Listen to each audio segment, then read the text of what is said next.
Hi everyone, this is Smruti. Welcome to QA automation classes. So today we are going to start the first class of the Selenium. Last session we have seen the course content, what we are going to cover. So today we'll start with the first class, and today's topic is the architecture of the Selenium, right? So we'll go through the different types of the versions or the different versions of the Selenium and what is the architecture for them, right? So without wasting further time, let's get it started. Okay, so first came the Selenium 1. Okay, so what happened in the Selenium 1? How was the architecture? The Selenium 1 was it came around 2006. Okay, so this is basically the architecture of the Selenium 1, right? If you say this is Selenium RC architecture, so here is your code base, right? The code base can be written in the Java or Ruby or Python, Perl, PHP or .NET, right? Any of this language can be supported, and the code can be written in any of this language, and there is a remote control server, right? And this remote control server has to be started locally, right? So in your local system you can start the remote control server, and then from this remote control server there is a communication to the Selenium core. Okay, and the Selenium core has the browser information or the browser drivers, and it started executing them, right? So the whatever the code base is there, so each browser will be initiated and it will start taking or executing for that application, right? For application under test will be here. Okay, so this is how exactly the Selenium 1 architecture, right? So Selenium 1 came in 2006, right?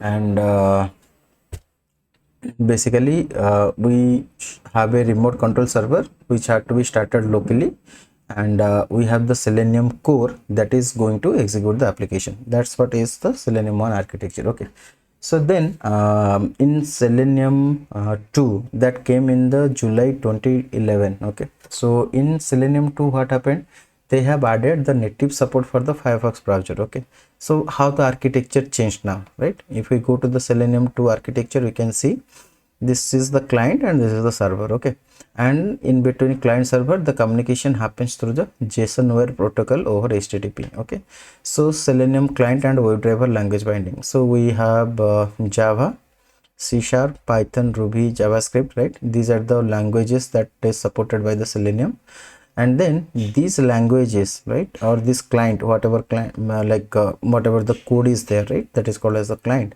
and that code is going to communicate with the server. Server means what? The server has our browser drivers. Okay, so we for the different browsers we have the different browser drivers, right? Chrome driver, Gecko driver, Safari driver, Opera driver, Edge driver. You might have remember when, if you have worked on the Selenium 2, you had to manually download these drivers, right? So after downloading those driver, you have to specify the path of that driver, right? And then you have to give the path of that driver to the WebDriver, and then you can instantiate the object for that driver class, right? And then with that driver we can write the actual code, right? And that code, like let's say we are instantiating the Chrome driver, then this driver class is going to interact with the real web browser Chrome, right? If we are working with the Gecko driver, it will instantiate the Firefox browser, right? So like this, Safari, Opera and Edge. Okay, so this is basically the Selenium 2 architecture. The client and there is the server, and servers are nothing but the list of the drivers, browser drivers, which in turn interact with the real web browsers, and there is the communication between the client and server through the JSON wire protocol over HTTP. Okay, so this is the main important point. So JSON wire protocol was introduced here. Okay, so now let's see the Selenium version 3, right? So the architecture of the Selenium version 3 is exactly the same as the Selenium version 2, right? So but there are few changes in Selenium 3.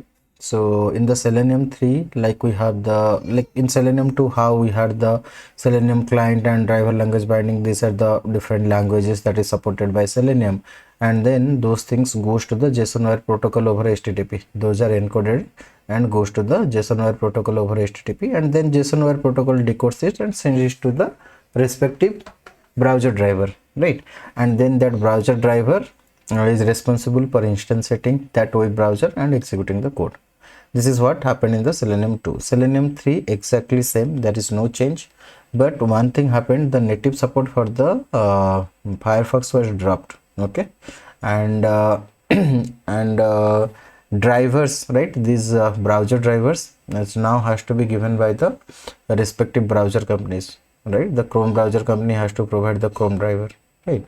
And the architecture remains same. Selenium 2 and Selenium 3, if anyone asks you what is the difference between them, between their architecture, you can say both the architectures are same, but only one difference, the native support for the Firefox has been dropped and the browser drivers were given by the respective browser companies. Architecture remains same. So now came Selenium 4. It came in the October 2021. So the main change in Selenium 4, they got rid of this JSON wire protocol over HTTP. So those encoding, decoding were out of the scope now in Selenium 4. We don't have to do that. Okay, so I can show you the sample architecture diagram. So script using the Selenium or WebDriver API, and then we have the W3C WebDriver. This is W3C compliant WebDriver, right? And through the W3C protocol, instead of JSON wire protocol, it uses the W3C standard protocols, and then it in turn interact with the different drivers. Okay, so drivers like WebDriver, remote WebDriver, Chromium driver, Chrome driver, Gecko driver, Safari driver, right? And Opera driver, Edge driver, right? So these drivers were present here. Okay, through the W3C protocol, it interacts with those driver, okay, WebDriver servers, and then from that, it through the native support or HTTP or the DevTool protocol, it interacts with the respective browser, and in that respective browser, the code is getting executed, right? So this is what is the Selenium 4 architecture. So the main difference between Selenium 3 and Selenium 4 is the JSON wire protocol was deprecated and it made W3C compliant, right?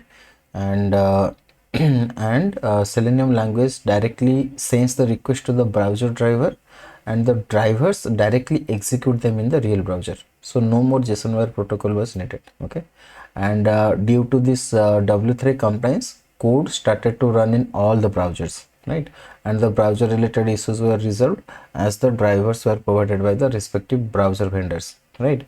And if you see, we have the Chromium driver, right? The Chromium driver is the parent of the, you can say, Chrome driver as well as the Edge driver. Okay, and similarly we have the remote WebDriver, right? A remote WebDriver is the parent class for all other drivers, and it implements the WebDriver interface. Okay, so we'll look into that relationship, like how, like what is the parent, what is the child, what is the interface, what is the class. We'll look into that in detail. Okay, but this is what is the proper architecture. Selenium 1, 2, 3, 4, all 4 different versions of the Selenium architecture is covered in this video. Okay, so that's all for this session, guys. I hope you guys are really enjoying this session. I request you to share this with your friends and colleagues so that they can benefit out of it. If you have any doubt, please put them in the comment section. I'll get back to you as soon as possible, and please do subscribe to my channel. Thank you.